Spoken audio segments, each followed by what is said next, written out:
சாப்பாடு கொண்டு வந்த மாதிரி ஆட்டமா இல்லாம அங்க மொபைல் தான் முக்கியமா இருக்கு.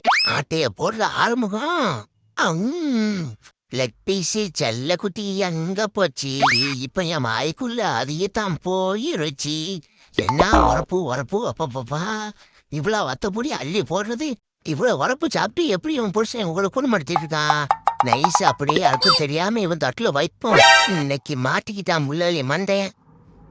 மாட்டிக்கிட்டடா, நல்ல தேடுடா, தட்டுல தேடு. இங்க இருந்து லெக் பீஸ் எங்க? நீ தின்னுட்டே லெக் பீஸ் எடுத்து இப்படி என் கையில வந்துச்சு. எடுத்து தின்னுட்டு நல்லா எப்படி வந்துச்சுன்னு ஒரு கேள்வி கேட்டேன். நான் அப்பமே சொன்னேன், இப்படி ஸ்டைலா முடி வெட்டிட்டு நம்ம மிருக காட்சி பார்க்க போவான்டான்னு கேட்டானா. இப்போ பாரு, நீனே சிங்க மாதிரிதான்டா இருக்க, நீ சிங்கத்து பயில வந்து நில்லுன்னு சொல்லிட்டாங்க. சரி அதெல்லாம் இருக்கட்டும். புரியுங்க மண்டையா, கரெக்டா பேசிட்டு இருக்க நம்ம deal. 3 set biryani, 3 set chicken கொத்து பரோட்டா தானே? கரெக்டா பேசிட்டேன். கொத்து பரோட்டா டீலே இல்லையே.